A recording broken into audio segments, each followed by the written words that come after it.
긴 당연히 간음이니까 그게 진노를 불렀던 거죠. 겸하여 섬기는 걸 거짓 선지자들을 다 동원해서 어떻게 돼요? 괜찮은 것처럼 여겨지니까 그렇게 쭉 갈았던 거예요. 자, 이 거짓 선지자들은 아까 봤던 것처럼 겉으로 볼 때는 뭐예요? 양의 옷을 입고 너에게 나온다. 그런데 그 열매로 그들을 안다고 돼 있어요. 여러분, 이게 이 갈라디아서의 성령의 열매가 나오잖아요. 그 내적 성품에 대한 겁니다. 자, 그것도 물론 성령의 열매예요. 근데 여기서 말하는 열매는 어떻게 판단이 열매는 단순히 내적 성품만 가지고는 얘기하는 건 아니에요. 그건 당연한 것이고, 자, 이 열매는 결론적으로 얘기했던 것처럼 다른 신을 섬기게 만드냐 주님을 섬기게 만드냐입니다. 근데 이들이 겉으로 볼 때는 나쁜 사람처럼 보여요? 아니면 착한 사람처럼 보여요? 광명의 천사예요. 양의 옷을 입고 있어요. 그래서 많은 분들이 우리 인본적 기준에 저분은 말도 조곤조곤하시고 성품 좋으시니까 대부분 다 지금 보면 뭐예요? 슬프게도 배교자들이에요. 그 겉으로 어떻게 보이냐, 내 인본적 기준에 좋아 보이냐 나빠 보이냐가 중요한 게 아니고 이 양의 옷을 입고 있는데 어디를 인도하느냐, 그 열매, 그게 거짓 선지자들의 열매예요. 주님만 순결히 따르게 만드냐 다른 신을 겸하게 만드느냐, 열매로 안다. 그래서 주여 주여 하는 자마다 다 천국 들어갈 게 아니고 하나님 뜻대로 행하는 자가 들어가는데, 그날에 적은 사람이 아니에요. 많은 사람들이 나더러 이르되 주여 주여 우리가 주의 이름으로 선지자 노릇도 하고 주의 이름으로 귀신도 쫓고 주의 이름으로 기적과 표적 많이 행치 아니하였습니까? 라고 얘기하는데 하나님은 내가 도무지 너희를 알지 못한다. 내게서 떠나라 불법을 행하는 자들아. 지옥 가는 거예요. 자, 이게 거짓 선지자들입니다. 정리를 해보면요, 이 아까 요한계시록 13장 있죠. 하늘에 불 떨어지는 죽임을 당한 어린 양의 생명책에 창세 이후로 이름 기록되지 못하고 이 땅에 그 당시 때 이제 그때 땅에 사는 자들은 다 짐승에게 경배하리라. 예수님 뭐라 그러세요? 내가 다시 올 때 세상에서 믿음을 찾아 보겠느냐, 믿음을 볼 수 있겠느냐. 그러면 이 말씀을 종합해 봤을 때 마지막 때 어떻게 돼요? 거의 다 하나님 따르고 있어요? 거의 다 안 따르고 있어요? 거의 다 안 따르고 있고 다 그 거짓 선지자들의 미혹에 다 속아 있어요. 전 세계적 차원에서. 그러면 아까 얘기했던 신명기에서 표적과 기적, 예언 이런 것들이 실제 일어나고 성취가 되는 그 거짓 선지자들 있죠. 그들이 마지막 때는 적을까요? 많을까요? 꽉 차 있는 거예요. 어디? 세상이 아니라 교회. 세상을 일단 둘째고 교회. 이해되세요? 무슨 뜻인지? 이스라엘 처음엔 그렇게 그들이 소수였지만 이 세상 막날에는 꽉 차 있는 거예요. 그들이 주류예요. 진리는 다수결이 아닙니다. 이 얘기를 제가 자주 하잖아요. 아멘은 다 해요. 근데 막상 그 상황에 부딪히면 이 사람들이 이렇게 얘기하고 이 사람들이 이렇게 얘기하고, 사람이 몇 명이 그런 의견을 얘기하냐가 여러분들 선택 기준이 된다. 그거는 진리를 따르는 게 아니고 사람의 의견, 대중의 의견, 여론을 따르는 거예요. 진리는 아무가 다 전부 내 주변에 있는 사람 전부 다 아니라 그래도 하나님이 맞다 그러면 맞는 거예요. 진짜로. 그 대가가 치러질 수도 있고 막 어려움이 있을 수도 있으나 관계에서 하나님이 맞다면 맞는 거예요. 진리는 다수결이 아니에요. 이거 확실히 하셔야 됩니다. 왜냐하면 지금 우리가 이제 보기 시작할 이 사람들이 대다수고 주류예요. 숫자 적을까요? 많을까요? 다 그래요. 대다수. 그런데 우리가 아까 얘기했던 것처럼 진리의 사랑을 저버리는 자들에게 그 사역자들, 그 거짓 선자들은 뭐예요? 심판의 통로예요. 하나님께서 몇 번의 진리의 기회를 주시지만 다른 이유들 때문에 뭐 주변 상황들 눈치 보건 뭐 사역 유지하건 여러분 관계 유지하건 어떤 이유든 진리를 택하지 않고 유혹을 택한다면 그 자유의지에 따른 결정에 따라 스스로 미혹을 택했으니 하나님께서 그 다음부터 유혹을 역사하게 해서 거짓 것을 믿게 만들어 버리십니다. 이게 배교가 무서운 거예요. 왜? 심판하시려고. 하나님께서 작정하고 미혹을 역사하게 하시는 이 무서운 말씀. 마지막 때 가득하겠어요? 안 가득하겠어요? 가득해요. 자, 음료 가톨릭과 연합하는 말세 배교는 전 세계적 현상이에요. 우리 봤던 것처럼. 그러니까 당연히 표적과 기적을 동원한 하나님의 시험 역시도 전 세계적 현상입니다. 슬프게도 소수만 이것을 받아들인 것 같은데. 자, 그래서 이 아까 우리 봤던 이런 거짓 선자들은 전 세계적으로 충만할 거란 건 우리가 성경을 통하여서 정황을 통해서 알 수 있는 겁니다. 슬프게도 그 현실을 우리가 볼 거예요 이제. 여러분 신사도 운동에 대해서 들어본 적 있죠? 신사도 운동. 신사도 운동이라고 하는 것은 정확히 얘기하면요, 저도 예전에 하도 저한테 신사도 운동가라 그래갖고 제가 찾아봤어요. 도대체 신사도 운동이 뭔가. 신사동에서 운동하는 것도 아니고 맨날 신사도 그래서. 자, 새로운 사도란 뜻이에요. 성경의 사도가 에베소에 보면은 뭐 5개 오중직분이라 그러죠. 거기 사도, 선지자, 뭐 교사 뭐 다 있으니 그 중에 우리가 목사 이런 건 다 교회에서 인정하고 봐드리지만 왜 여기 성경에 말한 이 직책은 없냐? 왜 선지자랑 사도 없냐? 그래가지고 사도도 지금 이 시대에 있다. 그래가지고 사도 운동, 사도도 존재한다. 그게 신사도 운동이에요. 사도는 이제 성경에 보면 뭐라고 되냐면 사도의 표는 표적과 기적이 행해지는 것. 뭐 이런 것들이 있으니까 표적과 기적이 동원되면서 이들이 난 사도다 그러니까는 이 말씀 들이대고 이 고린도서에 있거든요. 사도의 내 사도의 표된 것은 표적과 기적이니 뭐 이렇게 바울이 얘기하니까 이런 것들 막 얘기하면서 실제 표적과 기적이 일어나고 자기가 사도다 그러니까 사람들이 사도구나 그러고 호가닥 갔던 거예요. 자, 이게 기본적으로 신사도 운동입니다. 그러니까 신사도 운동은 문자 그 신사도라고 하는 단어가 들어있는 것 그대로 자기가 이제 새로운 이 시대의 사도라고 하는 그 운동, 그게 신사도 운동이에요. 근데 표적과 기적이 당연히 사도의 자기의 표시로서 표적과 기적을 동원하니까 사람들이 어떻게 생각해요? 기적이 일어나고 뭔가 초자연적인 현상이 벌어지는 것. 그래서 이 모든 것들을 싸잡아서 심하게 생각하면 어떻게 생각하냐면 보통 은사 혹은 성령의 역사가 아예 없다고 믿는 분들도 은근히 많잖아요. 그 뭐 과거에 뭐 은사 때문에 상처를 받으셨던 어떤 이유든 간에 무조건 그런 거 없다라고 생각하는 스스로 장애의 길을 택하신 분들이 있어요. 근데 그런 분들 입장에서는 와 이거는 뭐 은사 뭐 성령 하면 전부 다 저 신사도야 그래갖고 어떤 신사도라고 하는 뭐랄까 진짜 신사도들이 따로 있고 그냥 은사주들도 따로 있지만 그냥 뭉뚱그리하게 신사도 운동하면은 한국 교회에서는 요즘에는 그냥 성령 운동하면 전부 다 신사도 운동으로 취급이 되는 어떤 도매급 프레임이 있어요. 자, 그게 신사도 운동입니다. 그래서 그 차이와 사람들이 인식하고 있는 그 전체적 도매급 프레임의 차이를 알겠죠?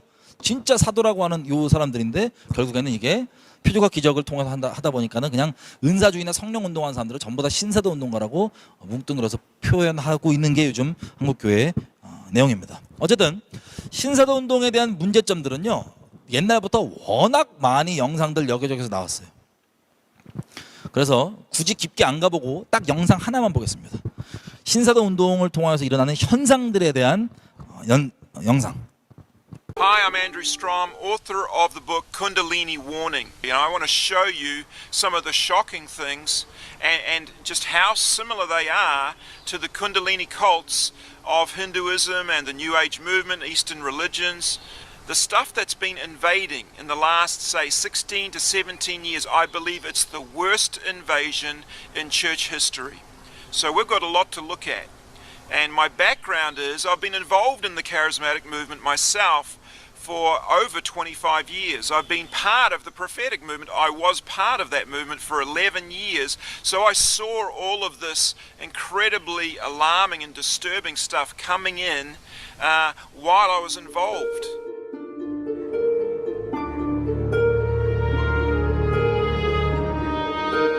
I first heard about this man, Rodney Howard-Browne, in about 1993-94. He was holding huge meetings in the United States, very popular, and was starting to have a huge influence with his drunkenness. He called himself the Holy Ghost bartender, and he would lay hands on people, imparting to them this laughter, or he would wave his hands at people and this laughter would overcome them, or shaking or uncontrollable jerking. All these manifestations were starting to happen. And he became huge in the word of faith because he's a huge prosperity preacher. So he got himself on Kenneth Copeland's television program, and you can see them behaving drunkenly on stage, live on television.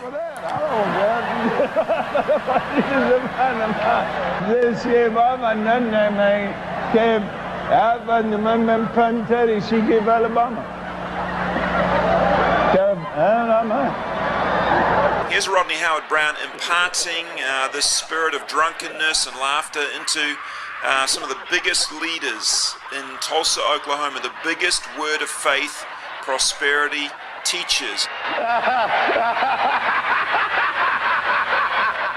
A guy called Randy Clark came down, saw what was happening, got this impartation through the laying on of hands, got this anointing himself, and he took it into the Vineyard movement. Now here is Todd Bentley explaining how Randy Clark brought this in. He received a spark of the anointing in Tulsa and in Lakeland came down. And just weeks later, God used him as the fire starter for the Toronto outpouring and the Toronto blessing in January 1994. And we have here tonight Randy Clark. And I asked him to come out, dear Randy, because I know you're a fire starter. And you've been lighting fires all over the world. So it entered into the Toronto Airport Vineyard Church. And so it became known as the Toronto Blessing, went worldwide under that name, the Toronto Blessing. Everybody knew what that was about. People falling down, acting drunken, laughing hysterically, shaking uncontrollably, or jerking backwards and forwards, their head shaking back and forth, people even roaring like lions, people making animal noises. You know, this stuff had not been seen in the church. I mean, it may be in a tiny way on the fringes. This stuff had never been seen in the church on this scale before, and it invaded worldwide.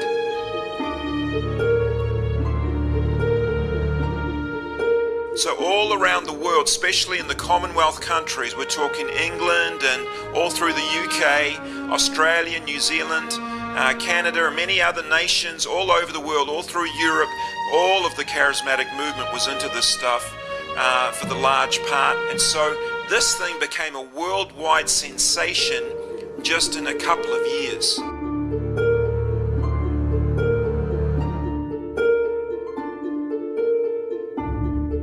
Now the basic question that we're asking in this documentary is, why are these manifestations so similar to Eastern religions and Hinduism and the Kundalini cults, and yet they're not found in Scripture, they're not found in the Bible, they're not found in classical Christianity at all?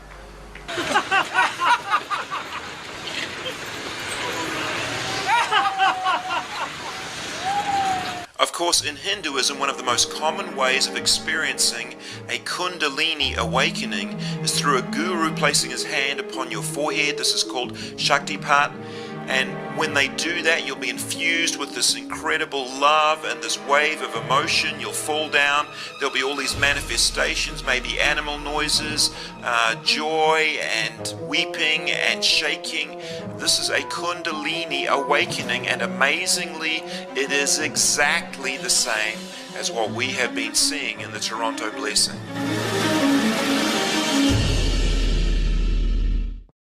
Now this all began with Rodney Howard Brown imparting a new anointing into a bunch of leaders, and they spread it around the world. In fact, it spread like wildfire. How do we know that Rodney Howard Brown had a pure anointing? How do we know it wasn't a Kundalini spirit from the beginning? Because it seems absolutely identical to it. 이랬던 로드니 하워드 브라운이 지금은 뭘 하고 있느냐? 트럼프 대통령의 기독교 카운셀러 중에 한 명으로서 2017년 백악관에서 트럼프에게 안수를 하고 기도를 하였죠. 지금 페이스북에 쓰는 글 보이죠? 안수하고 기도를 하였다. 쿤달리니가 안수하고 기도하고 퍼져나가는데 트럼프에게는 어떤 영향을 미쳤을까? 그것은 우리가 이제 질문해야 될 부분이고, 2016년 11월 트럼프가 플로리다주에서 유세할 때도 그 시작 기도를 로드니 하워드 브라운이 했습니다. 그러니까 둘이 트럼프가 대통령이 되기 전부터 교제하는 사이였던 거죠. Now, one of the very clearest signs of a Kundalini awakening has always been these Kriyas. You see this woman involved in the New Age movement. She's walking along exhibiting these Kriyas happening, involuntary jerking motions. And the staggering thing about it is that we are seeing again and again and again these exact same type of Kriyas right through the Toronto movement. This has always been one of the clearest signs of Kundalini that we know of. A friend of mine from South Africa who's done a tremendous amount of research on this topic says that Kundalini is like a false Holy Spirit. It produces even miracles and healings, infusions of love and power and energy and emotion and all these kinds of things, and yet it's the Hindu version of the Holy Spirit, and it's not holy.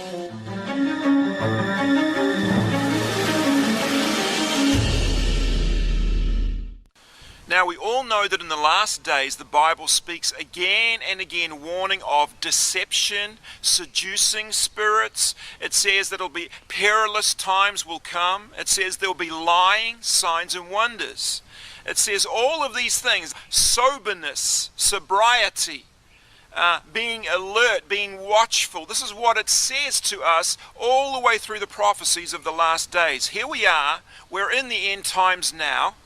And what do we have on our hands? We have a movement that's promoting weird and bizarre signs and wonders. We have a movement promoting drunkenness when we're told to be sober in the last days, again and again. It's promoting all kinds of whacked out spiritual experiences, and we are warned in the last days, watch out for seducing spirits. The Bible even says, it goes as far as saying this, if possible, the very elect themselves would be deceived. So I don't want to be taking any chances with deceiving spirits in the last days. If it's weird, if it looks like Hinduism, if it looks like it's from some Eastern religion, I don't want any part of it. The charismatic movement should have shut it out and said, no, we're not having this. This is exactly what is warned about in Scripture.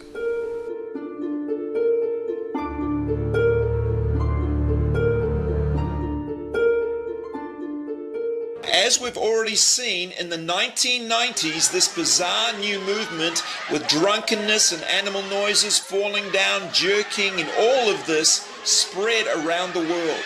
They think Toronto's something. Wait till they come to Boston. Lord just reminded me of the old hymn where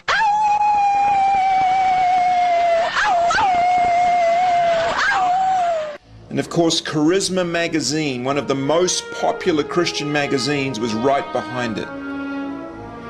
In the USA, another revival took off in Brownsville, Pensacola, which at least had real repentance preaching, but it also had a lot of this truly bizarre stuff as well. Aches and he grieves for your spirit. He grieves for you. And then in 2008 came the biggest one of all, Todd Bentley and the Lakeland Revival. This outpouring kicked off when Todd Bentley, a 32-year-old Canadian with a long-time healing ministry, came to do just 5 nights of meetings in one Lakeland church. We're in 214 nations a night, potential audience 400 million, and 10 hours a day. We're literally around the world. People are seeing what's happening here in Florida. That's because God TV made the unprecedented and extremely expensive decision to preempt all their primetime programming and broadcast the Lakeland meetings every night. Now, there's no question that this was one of the biggest, most publicized movements that the Christian world has ever seen. But of course, the Lakeland movement was also loaded with the same bizarre manifestations as we've seen elsewhere. A little bit of that glory's coming on me. And we have an international television audience tonight.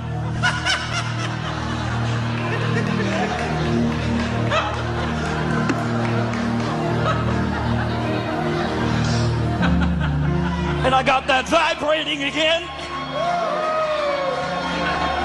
Lord, let everybody vibrate. So what were some of Todd Bentley's biggest influences? Well, he tells us himself.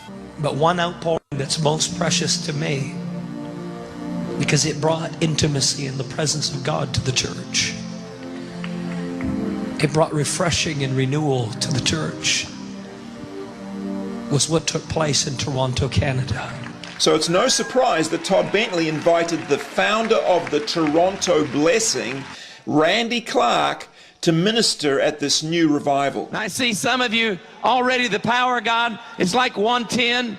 God, make it 220. Now, thousands and thousands of leaders and Christians were coming to Lakeland from all over the world to get an impartation of the Spirit.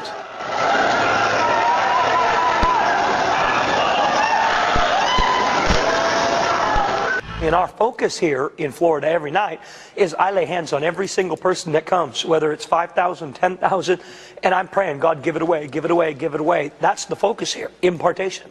Some are saying this is the most contagious anointing the world has ever seen. Just look at what people are receiving here and taking back to their own city and their own church.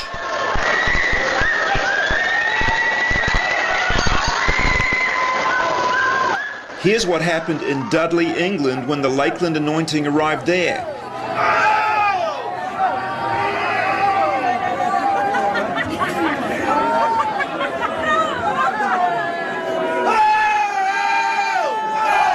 And this was repeated all around the world in hundreds and hundreds of churches wherever this anointing went. Even Charisma magazine began to question some of what was going on. But that didn't stop the very biggest leaders in the charismatic movement from endorsing and promoting this movement. On June 23, 2008, they held a special commissioning ceremony for Todd Bentley live at Lakeland with the very biggest apostles and prophets of the charismatic movement. This is Peter Wagner, the head apostle of the entire charismatic movement worldwide. And here's Rick Joyner, the top prophet of the movement. This commissioning represents a powerful spiritual transaction taking place in the invisible world. With this in mind, I take the apostolic authority that God has given me, and I decree to Todd Bentley, your power will increase, your authority will increase, your favor will increase, your influence will increase, your revelation will increase. Of course, only weeks later, Todd Bentley's movement completely fell apart, and no amount of Stacey Campbell shaking her head was going to change that fact. And receiving the tablets came after Numbers 24. Just a few weeks later, on July the 9th, ABC Nightline had a special on Todd Bentley and the Lakeland Revival. Little did we know this would be the beginning of the end of the revival. Can you supply us with 3 people who have been cured through miracle with their medical diagnosis, their names? But we never got 3. Instead, we were given a binder filled with what Bentley says are stories of inspiring miracles. It offered incomplete contact information, a few pages of incomplete medical records, doctors' names were crossed out. And so, not a single miracle claim of Bentley's could be verified. But then came even more shocking news. Todd Bentley was separating from his wife. He'd apparently been having an affair with a female staff member even while the revival was going. And of course, at this point, the entire revival collapsed. But sadly, that was not the end. Todd Bentley divorced his wife, married his girlfriend, and the biggest prophetic ministry in the world, run by Rick Joyner, undertook a speedy restoration process to fast-track Todd Bentley back on stage again. And now here he is, back again, ministering alongside his new wife. And the thing about the elephant, it wasn't just an ordinary elephant, it was a wild elephant, a wild elephant. As we've already seen, these same spasmodic head movements in Hinduism are taken as a sure sign of a Kundalini awakening. Why then are we now seeing them in the church? It is for everyone, for every Christian. And so, aided and abetted by some of the biggest names in Christendom, Todd Bentley and others continue to spread this anointing right through the charismatic church. I pray some of you would feel like you're getting electrocuted. But this is not just about Todd Bentley and his friends. This is about thousands of charismatic leaders all over the world who made the decision not just to bring this stuff in and endorse it, but to actually transfer it onto their own people. And I don't care if it was peer pressure, just because every other minister seemed to be getting into it. I don't care what the reasons were. This is one of the worst, most disturbing movements that maybe the church has ever seen, and these guys brought it in deliberately into the church. And when the very top apostles and prophets in the entire charismatic movement can get up on a stage and endorse and promote and prophesy the grandest things over such a suspect movement that was obviously suspect right from the start, we've got to know our top leadership, they don't have any discernment. We need a revolution in the leadership of the church. 다음 내용으로 넘어가기 전에 잠깐 터드 벤틀리의 지금까지의 근황을 얘기를 해보면 2019년 8월에 터드 벤틀리와 사역을 함께했던 그 스텝 중에 한 명이 글을 쓰고 영상을 올립니다. 자, 이게 페이스북 글이고 영상에서는 울면서 자기가 이 글 내용을 전하는 거예요. 쉽게 말해 터드 벤틀리가 회개하지 않고 계속해서 저지르고 있는 죄악들에 대해서 폭로한 내용입니다. 내용이 너무 심해서 이것들을 모두 다 언급하기는 어렵고 가장 좀 충격적인 내용들 몇 가지만 얘기를 해보면 기본적으로는 자기 사역 단체의 남성과 여성 모두 스태프들을 성적으로 건든 거예요. 그러니까 남성, 여성 모두 건드렸다는 건 터드 벤틀리가 당연히 동성욕자인 것도 포함되는 사실입니다. 예를 들면 이제 돈이 없는 자기 인턴에게 돈을 얼마큼 제한하면서 터드 벤틀리 본인으로 하여금 그 남성 인턴에게 성적인 짓을 할 수 있게 해달라고 돈을 지불하면서 요청하는 것, 혹은 터드 벤틀리와 그 간음해서 결혼하게 된 그 아내가 다른 성적인 남성 여성 파트너들을 침소로 초청을 해서 난잡하고 끔찍한 짓을 벌이는 것 등등등 입에 담기는 어려운 그 일들을 여러 가지 증거들과 함께 이 사람이 이제 폭로를 한 거예요. 그래서 이 폭로들이 너무 충격적이어서 많은 사람들이 믿기 어려워하기도 했고 지도자들에도 논란이 됐는데 이런 마이클 브라운 목사와 돈 빈토, 제인 해먼, 짐 골 이것을 조사한 목사님들의 상당수도 이 신사도 운동가들이에요. 거의 이런 목사들이 모여서 과연 이런 것들이 사실인지 아닌지에 대해서 조사를 했습니다. 모여서 집단. 그래서 낸 결론이 뭐냐면 이것들이 대부분 이제 사실로 판명이 나서 토드 벤틀리는 이런 사역에 적합하지 않다는 성명을 발표를 한 거예요. 이 목사님들 무리가. 그리고 토드 벤틀리도 회개하겠다는 내용을 얘기했다가 다시 그 내용 지웠다가 변호사를 선임해서 이 목사들을 대항했다가 하여튼 그렇게 반복하다가 2021년 2월에 다시 선언을 하면서 다시 사역을 시작하고 있는 상황입니다.